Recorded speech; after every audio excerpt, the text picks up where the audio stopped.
Hey everyone, welcome back. This is going to be a new series associated with Bryan's basement. I guess it's going to be like Bryan's Workbench. You'll see some similar areas, but we'll be going to some new areas too. Before we get started looking into kind of diagnosing what's going on or what was going on with my hang-on machine, I kind of wanted to talk a little bit about the TTL chip that I was having an issue with.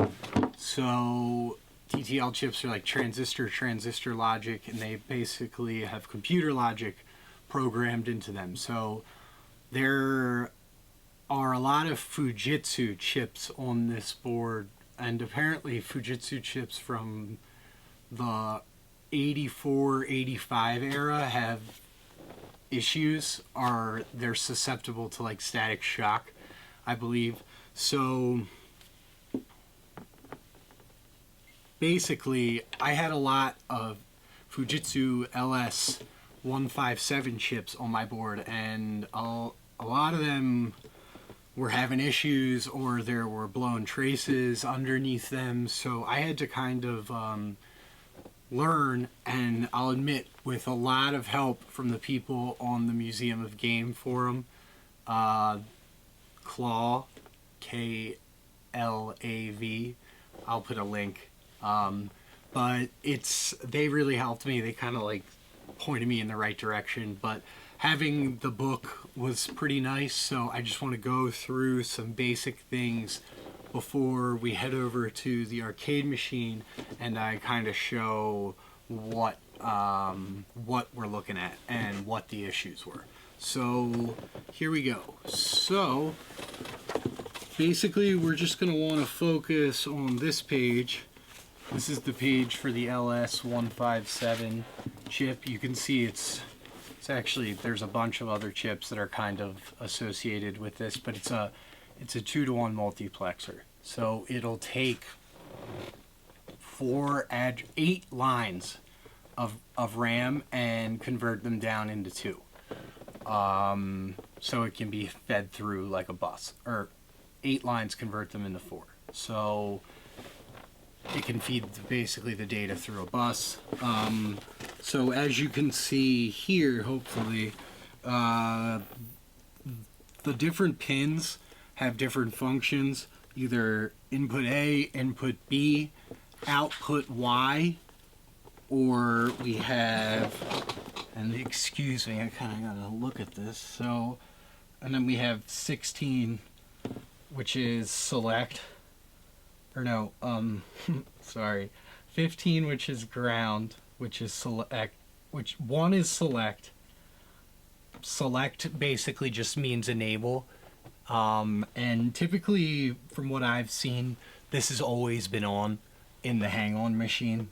So we can assume that pin 1 is always on, and then we can assume that pin 15 is ground. So if we come here to this truth table, and then don't worry about the other inputs now. They'll come back in. But if we come in here to this truth table, and we look at the first 2 columns, you'll see strobe, which is pin 15. That's pin 15.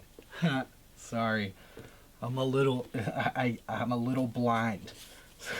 You need reading glasses. So there's pin 15 and there's pin 1. So there's select and strobe. So here's strobe, and strobe is basically always going to be low. So we're going to only be looking at the bottom 4 rows, and then we have select, which is always going to be high. So we're only looking at the bottom 2 rows now. So we look at the bottom 2 rows with those 2 conditions, and we see that input A doesn't matter. Don't care what input A is. The only thing that matters is input B. Input B determines what the output is. So output Y is determined by input B. So right there. So that's very important. Output Y is determined by input B. So if we come back here and we look at what these outputs are, we can see that B is 3, and the output's 4. B is 6, output 7. B's 10, and the output's 9. Yes. And B is 13, and the output's 12. So basically that's where you want to be looking on these pins. Hopefully I didn't bore you to tears right there. But let's go over to the machine and we'll take a look at what's going on, and I'll discuss some methods for what we're about to do. So stay tuned.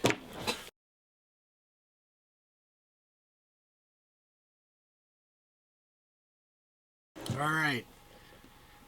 And as promised, I just wanted to review the schematic with you guys really quick to just kind of give you an idea of how you would kind of see this stuff. So I'll probably put a few screenshots in to kind of make it a little bit easier to see, so you're not just looking at this. But this is page 11 of the schematic. It's page 4 of 5 of the CPU board, and basically here's the chip that we were just working on. Oop. This is a little bit harder than I thought it would be. So there, 8P8R, 8P8R. So as we can see here, here's input B, and you see there's only 6. So that's how I knew that 8P had all 4 inputs were valid, and 8R only 2 of them were valid. And so we can figure that out from the schematic. Now, if you wanted to know where this input was coming from, so you could check the chip beforehand, or where it's getting its data from, where the data is being fed from, you can just follow this address line right here. So you follow that back, and there. So it's chip 6S. So you would go on chip 6S, and you could look at pins 9, the pins that are connecting to this address 9, 10, 11, because you see here, well, actually you wouldn't want that. You'd want the ones on 1, 2, 3, 4, and 5. So you could ignore that, and you would actually want the output from 5S.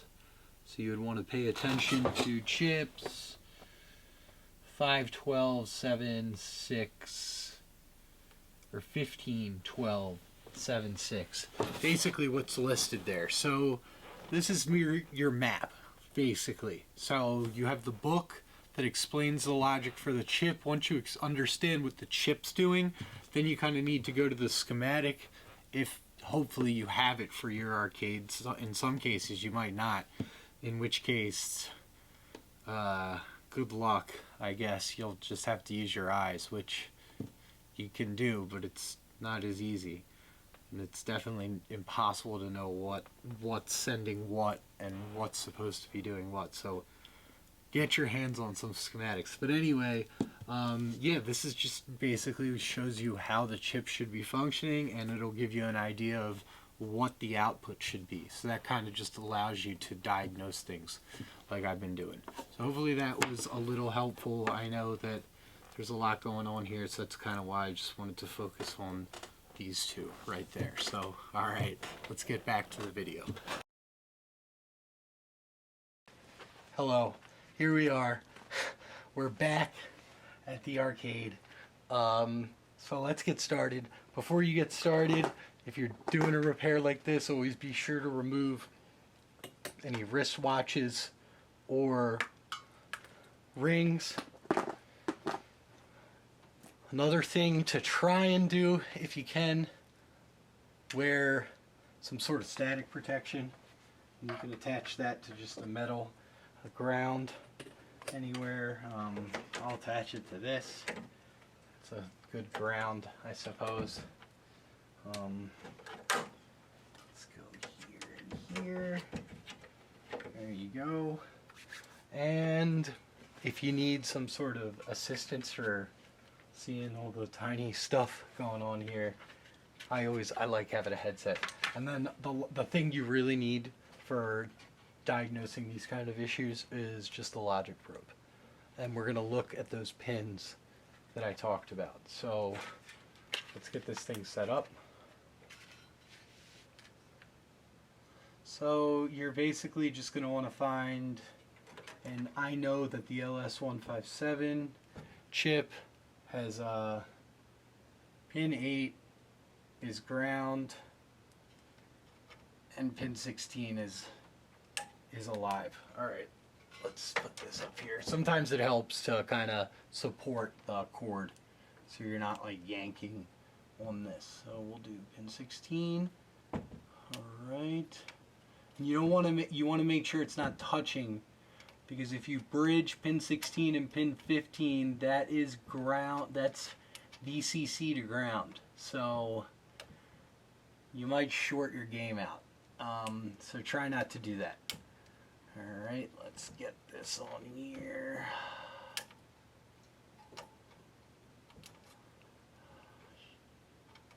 Oh, I can see that already popped off. So sometimes it likes to be a pain. So let me put this down so I don't have to worry about that. And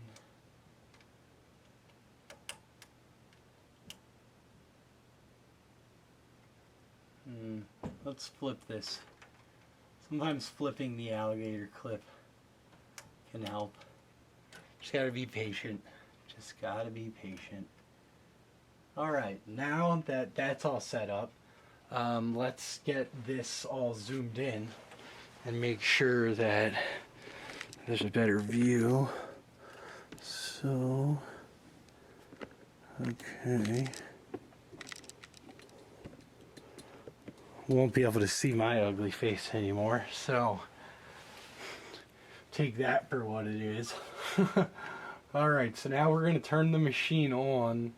Well, first let's locate the chips we're going to be testing. We are going to be testing chips on row number 8. Oh, of course. Of course I need to test the chip that I latched onto. That's fine. We can just test it the way it is. Alright, let's turn it on. So that's good. As you can hear, it's doing what it needs to do. So let's get some testing in. So input B is going to be 3 and output's going to be 4, 6, 7, 13, 12, and 10, 9. 10, 9. So let's just check those and then we'll verify that in the book. Another thing you really need to do is look at the schematic to see if data should even be flowing through this. But I can show you how to do that in a little bit. So we've got activity on pin 3 and a low on pin 4.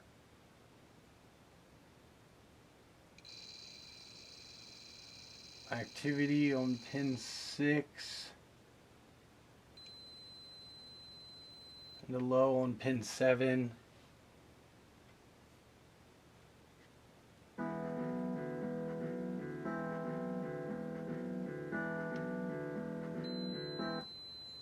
Low on pin 9, nothing on pin 10, 11, 12, 13. Low on pin 13, low on pin 12, nothing on pin 13. So let's go up to R, and R is pin 3 activity, pin 4 low, pin 6 activity, like crazy activity, pin 7 low,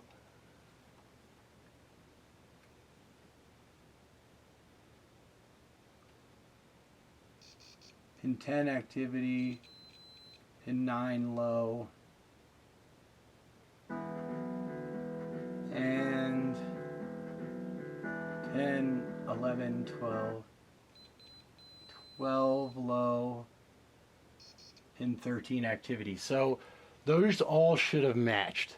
So something is going on there. Now let me take you around and we'll look at what the actual problem is.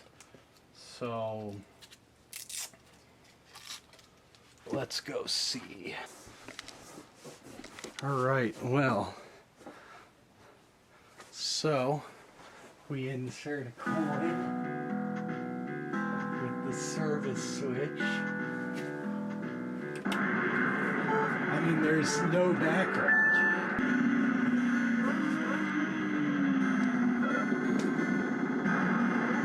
Yeah, but you can kind of see,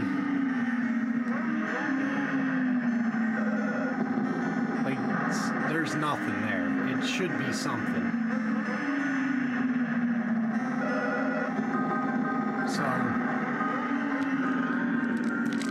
So yeah, that's pretty much, that's it for the diagnosis part of the repair. Now we're gonna go take the board upstairs and try and fix the chips, and we'll take you through that, and then we'll come back down and put everything back in. So let's go ahead and do that. All right, so we're up here, up in the lab. I like to wear a set of gloves because you're dealing with solder, which, you know, can be kind of toxic. So definitely want to be careful when you're dealing with that stuff, not to inhale it. Make sure you're in a well-ventilated room. Make sure you have like a something that sucks up your smoke. Another good thing, you would definitely want to have light. And then, as I said before, I've got these sets of magnifiers that really help me. Another thing is, I didn't actually do this time, and sorry for the shitty light in the previous video. I forgot to mess with the ISO on the camera, so apologies for that. That previous segment probably looked like shit, but whatever, it'll get better. It's my first time. So another thing, you're gonna want to keep your measurements recorded somewhere, you know, on a computer or in a notebook, just so you can know when you go back. And lastly, you're going to want a multimeter, one that like beeps for continuity. Continuity beeping is crucial when you're kind of verifying stuff, so that is going to save you. So definitely have one of these. You don't need a fluke, but anything that beeps, I think you'll be fine. Okay, so here we are. Here's the board. Let me get loaded on up. Let's turn on all the utilities. Now, through my original notes, I think that 7P was more messed up. I'm gonna replace both of them, so don't worry about it. So what I like to do when I get started is I like to find the chip first of all, and then I put a little piece of tape on where the chip is. So let's grab some Kapton tape. Always have some nearby. 8's right here. We need to go 8N and 8P. Well, P and R. These two. These are the ones. So these two chips. So what we can do is just take a little piece of tape, put it on this one. Do the same for 8. Oh, I did the wrong one. Always make sure you're doing the right one. That's a Texas Instruments chip. We don't want to touch that. So that's 8P. And here is 8R. Unpeeling this stuff is kind of a pain in the butt. Here we go. I got a little bit off. So let's just pop that on there. There, perfect. Just, we're gonna be peeling that right off in a second. So now what I like to do is kind of use the other side of the board. So they're right here. So we'll take the remaining pieces of tape.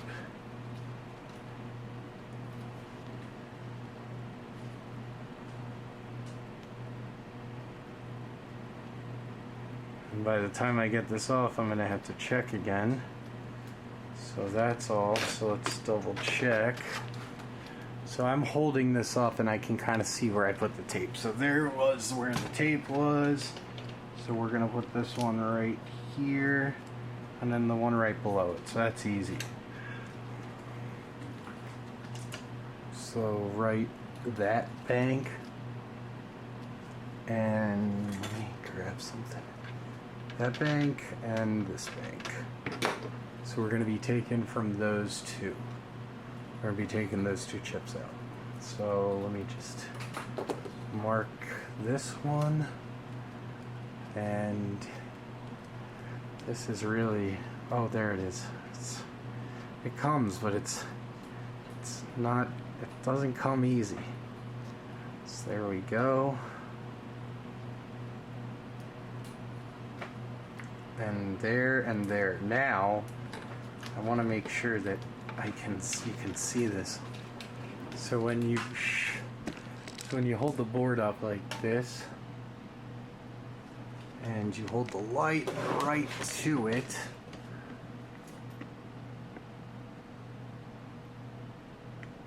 you can see on the other side where the marking is. It's right there. You see the spot. So we're good. We're good. I can see that on the bottom too. So it's just a helpful little tip so you know you're taking out the right chips. You wouldn't want to take out the wrong chips. That would be a real bummer. So let's get that thing on, get this going.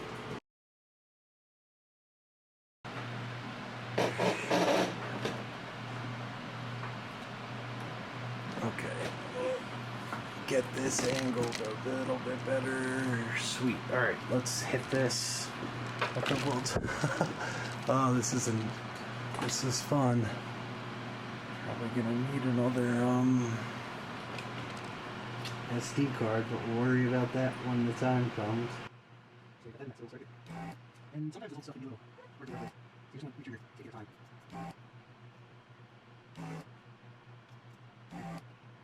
So just nice and slow.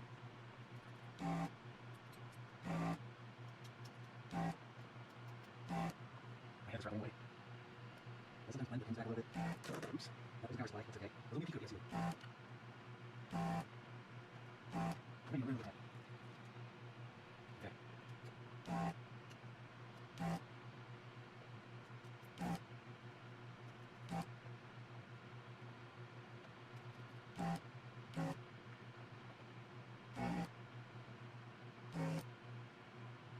I usually count like about 3 or 5. Sometimes you might feel it inside else. So you just gotta get a feel for it. I've been trying to fix this for a while, so I kind of for sure.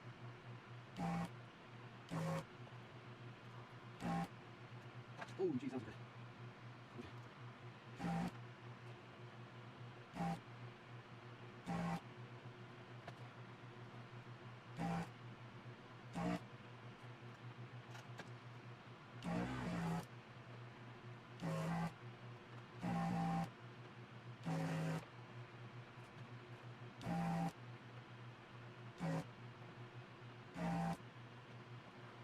Oh man, my hand's probably been walking this whole time.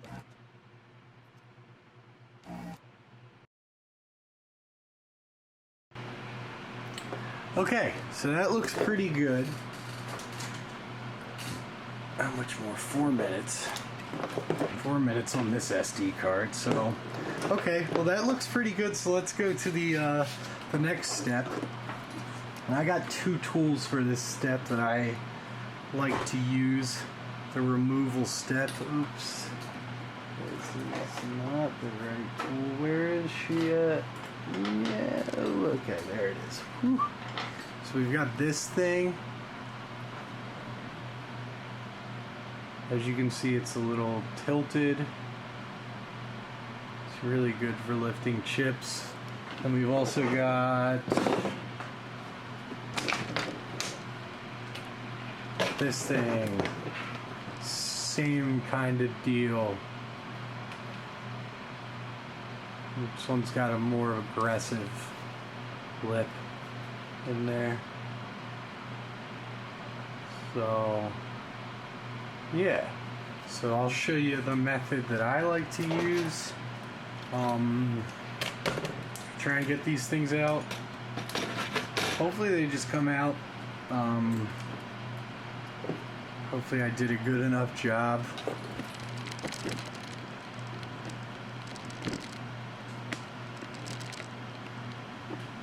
They just kind of pop out. So here you kind of see. I like to just kind of wiggle. Oh yeah, this is coming pretty good. So I like to wiggle one side under and then try and get the other side under. And if I can't get the other side, I'll just leave that side, this side in. So you see how that's under there, and it's kind of there. You don't want to force anything. Never force anything. You'll break stuff. So what I like to do is just kind of gently go over the trace, the pins with your soldering iron, and then apply a little bit of pressure on the edge. Be careful not to burn yourself. And you can kind of like leave the soldering iron on there a little bit just to get it nice and warm before you start trying this.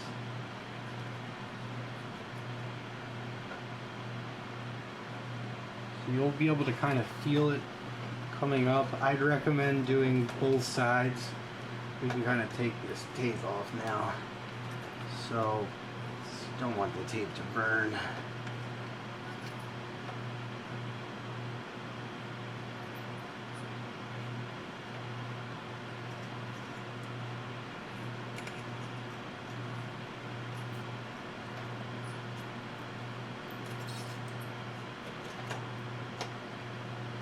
Okay, we're not getting too much. Sometimes these chips can be a real pain in the ass. So you just gotta be kind of careful. You don't want to mess anything up.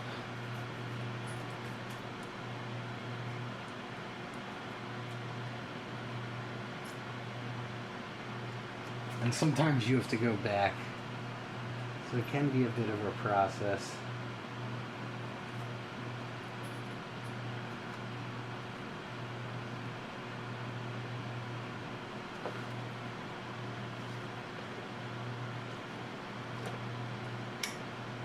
That doesn't really seem like it's going anywhere, sadly.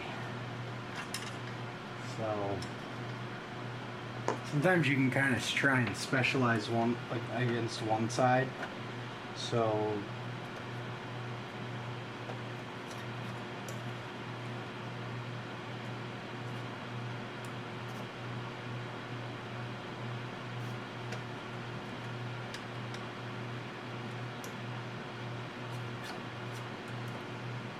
I don't want to mess anything up, so I'm going to try and revisit the back side.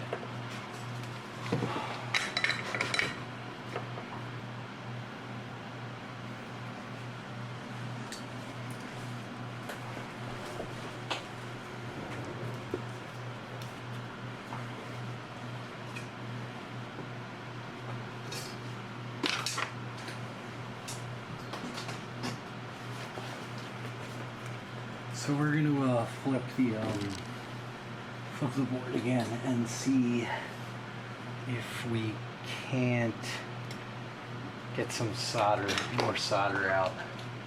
Seems like there's still quite a bit holding it in these. So let's go back. here and take a look. So we can just hit it with the trusty desoldering iron one more time.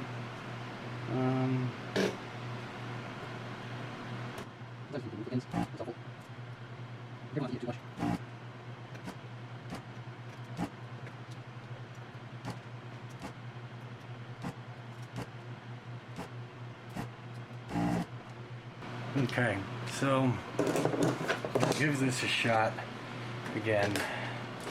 Oops. Okay.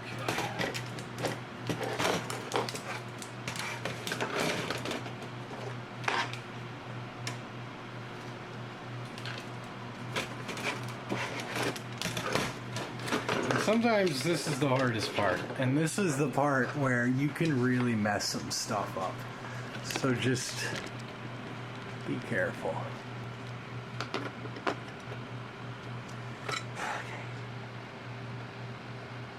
And you know what? I'm gonna get some of my old friend Flux and flux up these pins. Because why not? Seems like I got some of that plastic. Oops. That ain't good.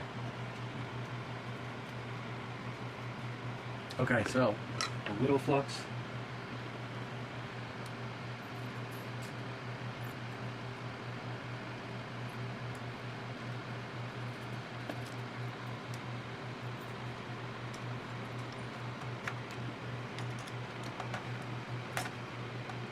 Oh God, jeez.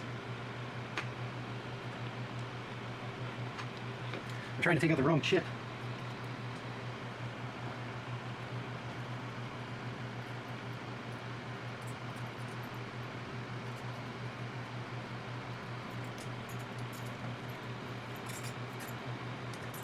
Okay, so let's try to get my hand on the other side here.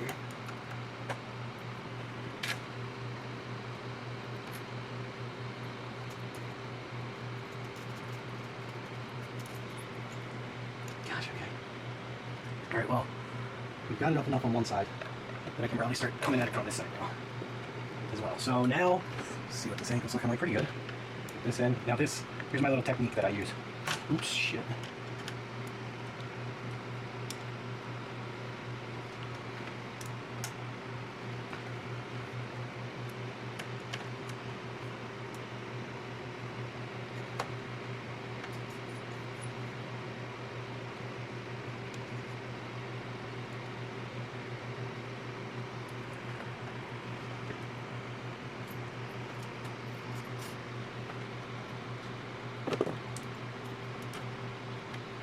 Okay, finally. Then you can use this and kind of look under the pin. Just kind of focus on. Oof, I got a little hot. Hopefully that's just the flux.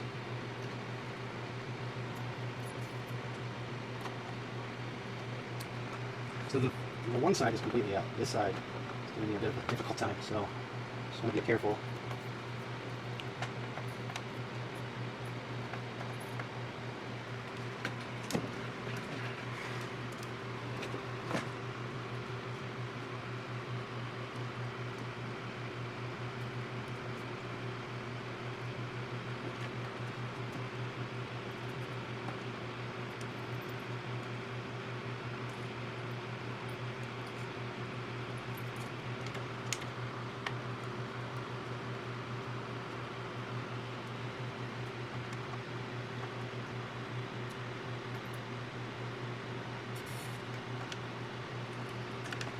That kind of looks still.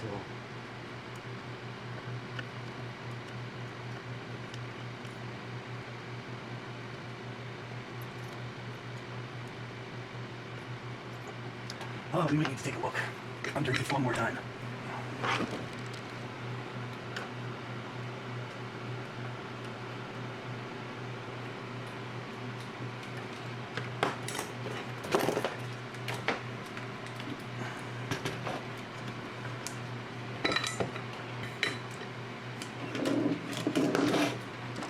This never goes the way I want it, especially when I'm making a video.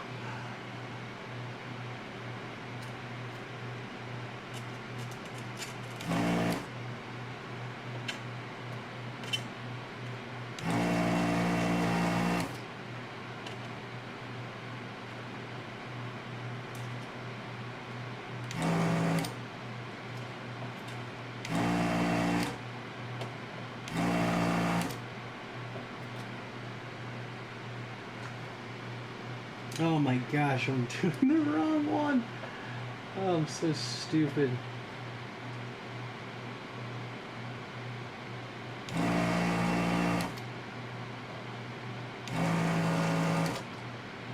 Well, good thing I didn't force that because I didn't finish taking it out. So that explains it.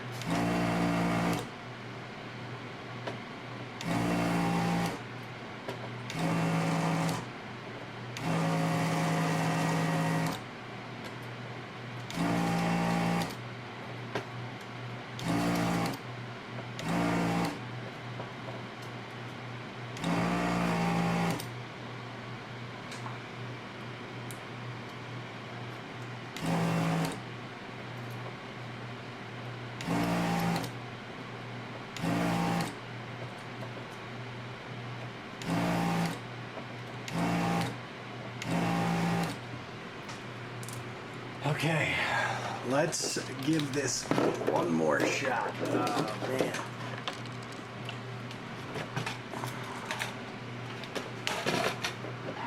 That was pretty dumb. That's pretty dumb. Good thing I realized.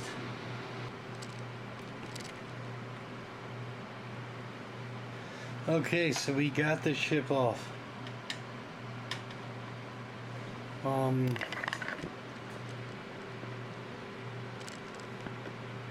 Kinda need to clean up the through holes a little bit, but it doesn't look like I ruined anything. Surprisingly. We'll see. We will see. Oh, this battery sucks. Jeez, this battery's already dead. Alright, well, let's try and get the other one off. Hands sweating too much for me to wear the gloves anymore. So, let me clean up these holes a little bit and then we'll start going for the other one. So here's this. There's that puppy. We'll test that out in a second. Let me just clean this up. Okay. So the reason why I have you looking down like this is I just wanted to show you something. You could kind of see it wasn't this bad before I cleaned up the flux. Good enough. So you can see that's pin 15. This trace is blown. We can verify that with our multimeter. We should just be able to go from here to here. You can't. You can only go to here because the trace is blown. So we'll have to fix that. I'll show you how to do that repair. And another one that we might as well do.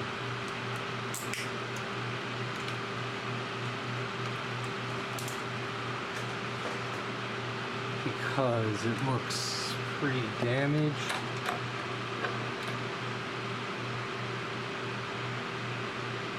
Is the through hole.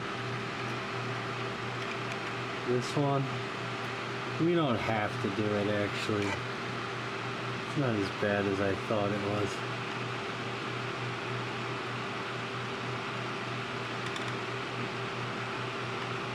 Yeah, it's okay. So that trace definitely needs replacing. The through hole I could replace, but man, feeling a little lazy. We're looking at this chip now. I had to take the gloves off because my hands started sweating. You put it back on. Ooh, they're real wet. I'm not gonna wear them again today. Okay, so I'm pretty sure this one was actually removed all the way properly. So I'm still gonna want to use the approach that I used with the last one. Hopefully things will go a little bit smoother this time.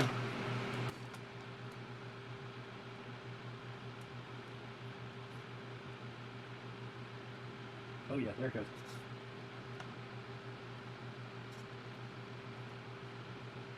Okay, so that's up a little bit on that side. This one's gonna be harder. This is okay.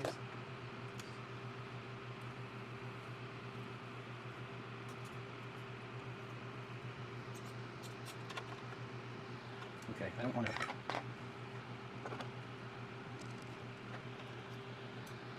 Yeah, this is gonna come right up actually. That's how it should be. Not when you screw up like I did. Sometimes that can be problematic. I got pretty lucky there. Honestly, this one is kind of screwed up, but enough of it's there that I'm okay with it. It's alright. It's not completely ripped out. And some of it's there on top, so I'm gonna just leave it there.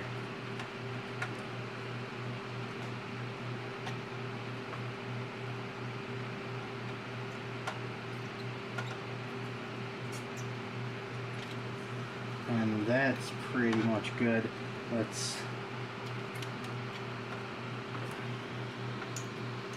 Okay, this one's out.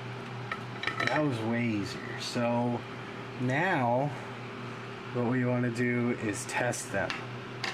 So you should probably get a handy dandy IC tester if you're working on arcades. It's really helpful. I found it to be helpful, and that's kind of why I don't like destroying the chips, the legs, because then you can test it and see if it's actually bad or not. So let's see, let's test this baby out. So all we got to do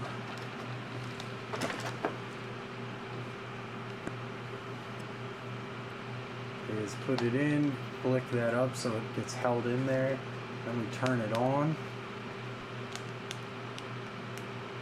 and it's gonna error first, but it'll actually, if you hit search twice, oh, so this chip's good, actually, surprisingly. So you can actually look, search, we can find the 74LS, and then you want to go to 1, this is 7, and then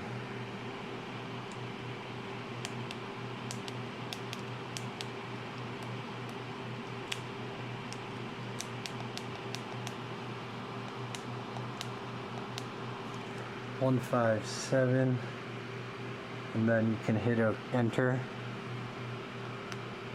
and it's okay. So that chip's good. So we'll add that to my little pile of good chips, good Fujitsu chips. So if I'm in a bind, I might pick that up, but probably not, because they're Fujitsu chips and they could have issues later on down the line. So now let's check this other Fujitsu chip, this other LS157. So here, let me give this view. Let's zoom out a little bit more. So yeah, you just lock it in, hit enter, enter again. This chip's gonna be good too.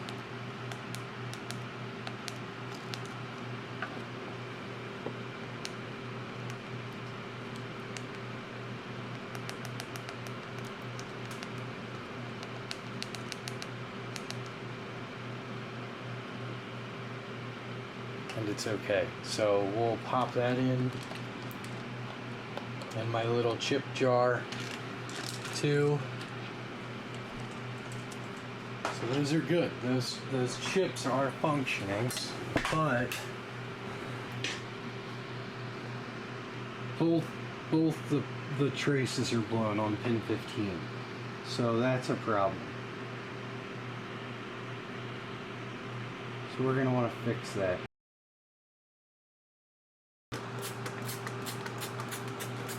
I'm just using some 99 rubbing alcohol and a little like lens cloth to get the flux off and kind of clean up the board a little bit.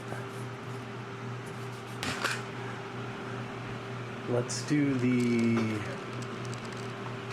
fix the traces. So here we go, pin 15. I just use a little wire to fix the traces. And I'll usually just like thread it through the hole and then solder it in there with the leg, and then cut off the excess. That just makes it easier for me to know that everything's got good connectivity and, you know, all that jazz. So let's hold this down here, and then we're just gonna solder it right to that point, and we'll check and make sure it's got connectivity, and then we'll probably put the chip back on it. I guess I'll fix that too. Begrudgingly.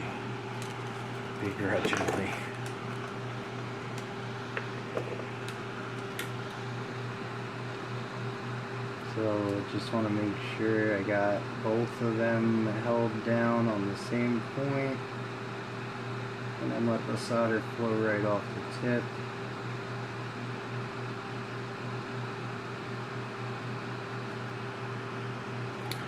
There's enough on there at this point, so let me grab these tweezers.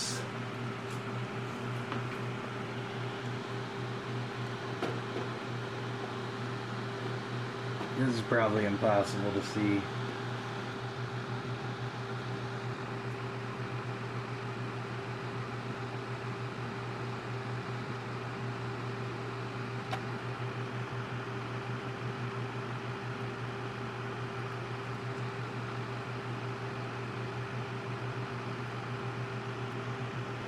There we go.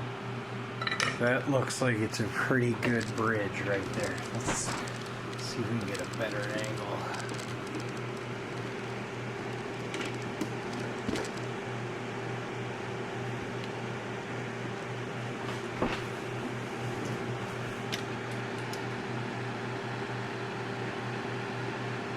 There we go. Yep, that's good.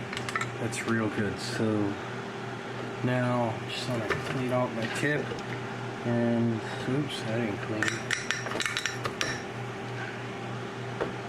And then I like to just heat this part up so that it takes the enamel off, so that way you can test the connectivity. So that's what we want to do now.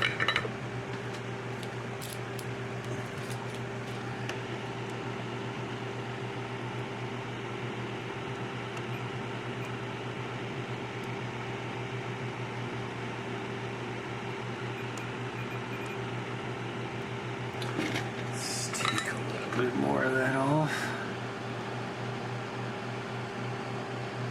When you solder it, it's just gonna melt right on there, but just to be sure.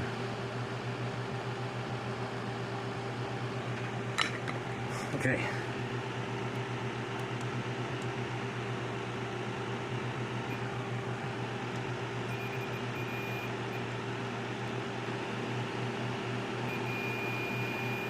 There we go.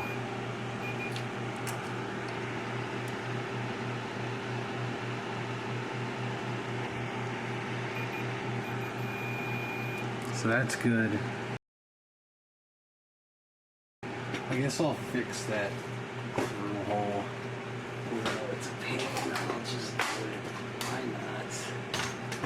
Good demo. So I have a little kit that I got from Best through-hole repair kit,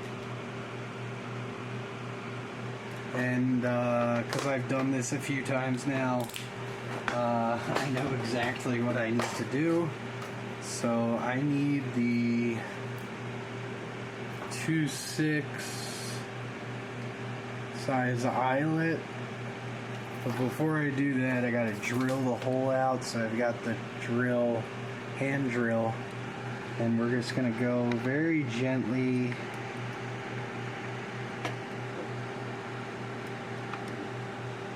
through here.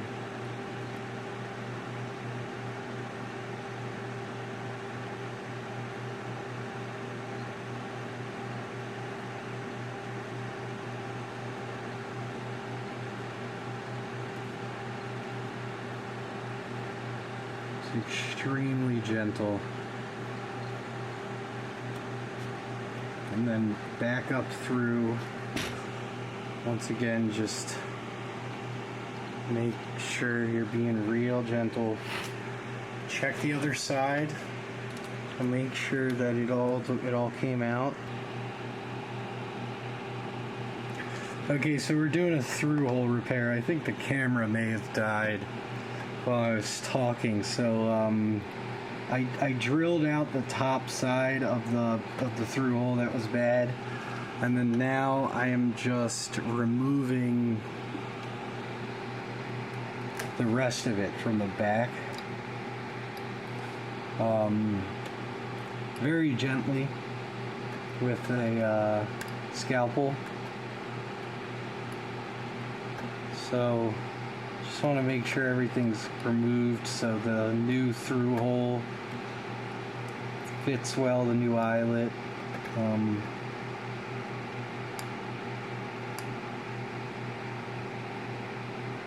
There's just one little piece. God, oof. Jeez, okay, that seemed bad. Okay, so now we're just gonna go through that hole with the drill again. Why is that so dark? Oh, this thing's dead again too. So drilling that out.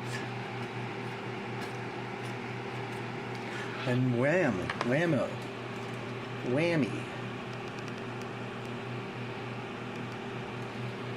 So that's good. Now we gotta grab the eyelet setting tool, and which is this, and then we need this thing to hold it on there, and then we're gonna set it. So let's go ahead and set the eyelet. All right. So now we gotta take that on the lap. We're gonna have to grab an eyelet, and this thing's probably gonna die too. These aftermarket batteries suck. So we'll see how much I get. We might miss soldering it back on, and I might just skip right to plugging it back in. So we'll see. God, these things are so small. I don't know if you can see that. Tiny. So yeah, we got to take that tiny little thing and thread it through the hole I just dug out. Alright, well, you're not going to be able to see this. So, this lens is horrible. Why is it so blurry? Alright. Well, I know that was a little long, but I got everything done. It took a lot longer than I had originally intended, with some of the hiccups that you saw me run into and the battery dying, but my next video I'm sure will be a lot smoother. But nonetheless, the repair is finished. As you can see right here, those are the two chips, 8R, 8P. So I socketed them. I put in some new Texas Instrument chips and hoping they're good.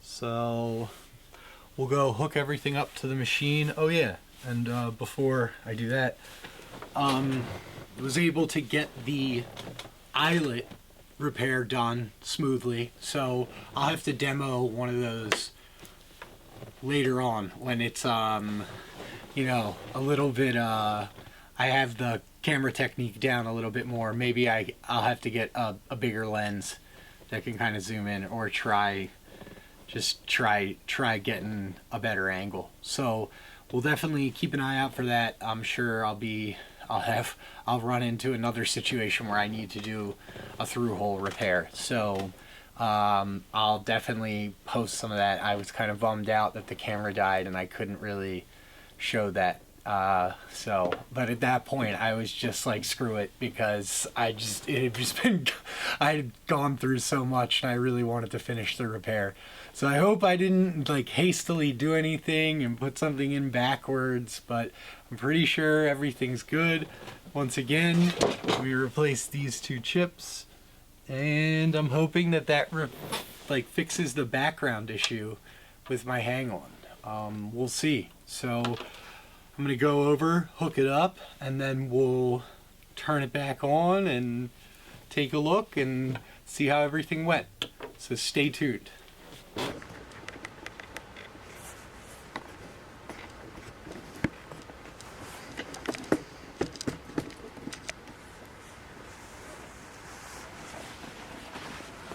Alright, hooking everything back up. I'll probably time lapse this.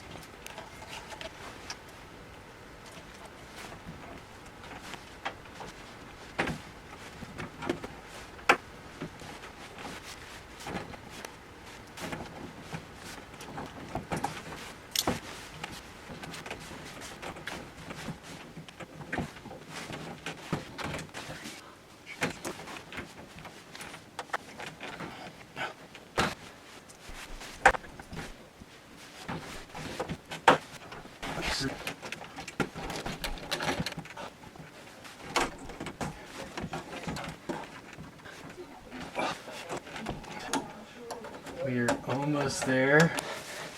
The moment of truth. Here we go. Oh man. Okay, so it turns on. That's good. Didn't bust it up that bad. So let's see what it does. Oh yeah, look at that.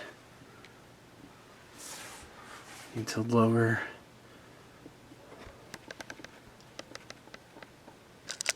Nice. That is beautiful.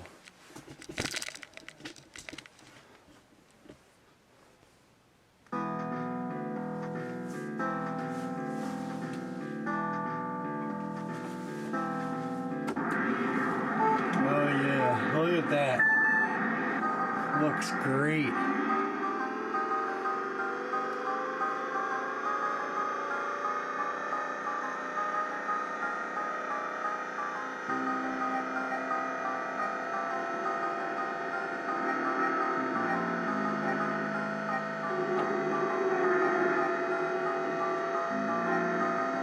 Amazing.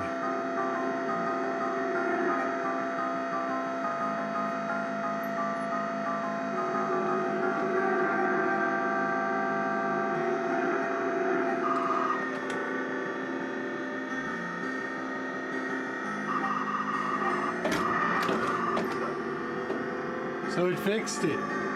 So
looks phenomenal.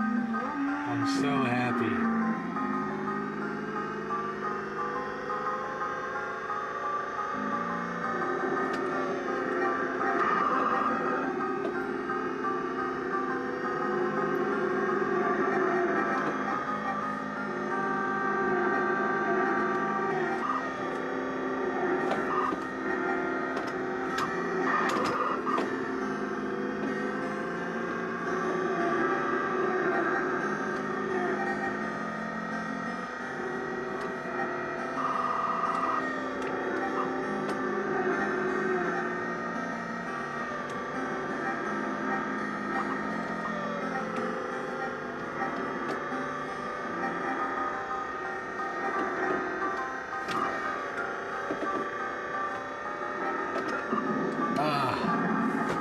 Pretty good though.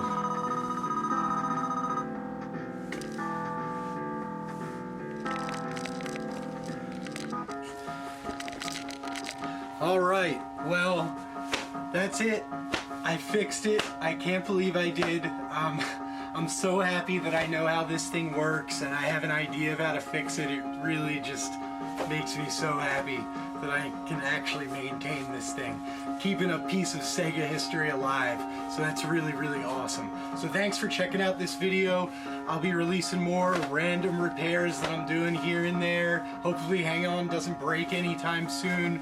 Maybe I'll fix the light on it. So we'll see. I'm not sure what'll be next for Bryan's Workbench, but thanks a lot for checking out the first episode. Have a good one.